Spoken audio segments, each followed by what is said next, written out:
সারফেসে যেই দেশের লোকের পুলিশ ঘুষ খায়, এই দেশে যে ইনভেস্টিগেটিভ রিপোর্টিং করে কি করবে? বাংলাদেশে কোন সমস্যা আছে যেটা ইনভেস্টিগেশন করে বাইর করতে হবে?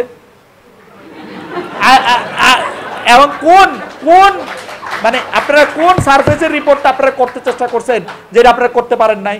যে কোনো একটা সাদা সুদা লোক আসলে এই জার্নালিজম ডিপার্টমেন্টের দুইটা শিক্ষক, তুমি না না তুমিও হইতে পারো, যে মানে এবারে আইসা বললো যে আমাদের ইনভেস্টিগেটিভ রিপোর্টিং এটা করা দরকার, এবং এটা আমরা করতে পারতেছি কারণ সরকার চাপ দিচ্ছে। কোথায় সরকার চাপ দিচ্ছে? তুই ভালো করে কর, সরকার কোথায় চাপ দিচ্ছে তুই দেখ। আমি তো এরকম করে যে সাংবাদিকতার ভবিষ্যৎ নিয়ে আপনি প্রশ্ন করছেন, আপনাকে ধন্যবাদ। আপনি কিন্তু আমার কাছে মনে হয় যে সাংবাদিকতার ভবিষ্যৎটা যে অন্ধকার, এটার কারণ এই না যে সাংবাদিকতাকে খুব চাইপা ধরা হয়েছে, গলা চাইপা ধরা হয়েছে, মাইরা ফেলতে চেষ্টা করা হয়েছে, কন্ট্রোল করা হয়েছে, এইটা না। আপনি দেখবেন কোনো কিছুর একটা ভবিষ্যৎ অন্ধকার হয় যখন এটা কাজে না লাগে। আপনি গত 5-10 বছর ধরে নিজেরই জিজ্ঞেস করে দেখেন সাংবাদিকতা আপনার কি কাজে লাগে। ধরেন একটা সময় পর্যন্ত সাংবাদিকরা আমাদের জানাইতো এই বছর পামড়ি পোকা আমারে আক্রমণ করে আমার এটা ধুলাই লুটাই দিব কিনা, তাহলে আমার জন্য এই পামড়ি পোকার প্রতিরোধ করার জন্য আমার এই সারটা, এই বীজটা, এই ইয়াটা আমার ব্যবহার করতে হইব কিনা। ওইটা যখন আমার ব্যবহার করতে হইব তখন আমি এটা আগের থেকে একটা মেজার নিলাম, আমি আগের থেকে এটা করলাম, আমার এটা কাজে লাগলো। আমি খবরের কাগজের দিকে তাকায় থাকতাম যে আমার মেট্রিকের রেজাল্টটা এটার মধ্যে দিল কিনা, আমি খবরের কাগজের দিকে তাকায় থাকলাম যে এইবার আসলে বোর্ডের প্রশ্নপত্রে কোনো পরিবর্তন হলো কিনা, আমি খবরের কাগজে তাকায় থাকলাম পাবলিক হেলথ সিস্টেমে কোন পরিবর্তন আসতেছে সেটা দেখার জন্য, আমি খবরের কাগজের দিকে তাকায় থাকলাম যে আসলে খেলাধুলার মধ্যে থেকে কালকে মোহামেডান কত ভালো খেলছে বা আবাহনী কত ভালো খেলছে সেটা দেখার জন্য। এর কোনো কাজে এখন আমাদের খবরপত্র লাগে না। আমরা একটা কৃষক যেমন যেমন আসাদ সাহেব যদি এখন পৃথিবীর বড় তিনটা মানি মার্কেটে টাকা ইনভেস্ট করে, খবরের কাগজ দেখা উনার মানে এইটা দেখার দরকার নাই যে আসলে ট্রেন্ডিংটা কোন দিকে।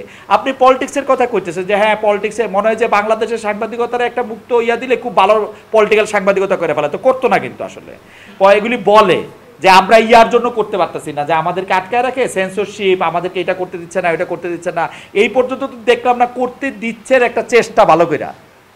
বাংলাদেশে কিছুইলি বড় বড় কথা কয়, অ্যাডভান্স রিপোর্টিং এর কথা কয়। সারফেসে যেই দেশের লোকের পুলিশ ঘুষ খায়, এই দেশে যে ইনভেস্টিগেটিভ রিপোর্টিং করে কি করবে? বাংলাদেশে কোন সমস্যা আছে যেটা ইনভেস্টিগেশন করে বাইর করতে হবে? এবং কোন কোন মানে আপনারা কোন সারফেসের রিপোর্টটা আপনারা করতে চেষ্টা করছেন যেটা আপনারা করতে পারেন নাই?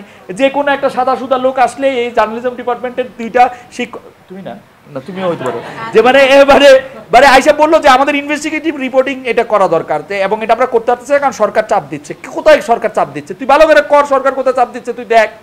আমি তো এরকম কোনো উদাহরণ দেখলাম না গত 20-25-30 বছরে, সত্যি কথা আমি দেখি নাই।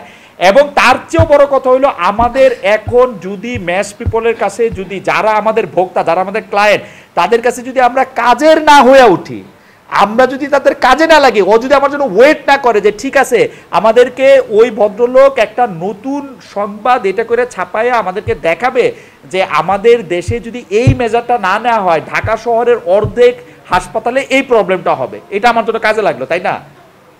এটার জন্য আমি ওয়েট করলাম, এটা আমি বিশ্বাস করলাম অন্ততপক্ষে 5 বছর 10 বছরের জন্য, এটার জন্য আমি এটা ইয়া করছি।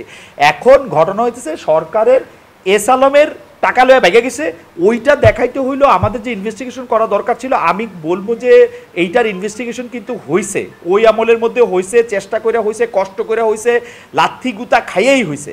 সাংবাদিকতা কিন্তু কোনো একটা ফুল বিছানো জার্নি না, কিন্তু আপনারে যখন সরকারি কোনো সচিব, সরকারে কোনো মন্ত্রী আদর করে কোনো একটা সংবাদ পরের দিন বলে ভালো হয়েছে, লগে লগে বুঝবেন আপনার এটা খুব খারাপ হয়েছে।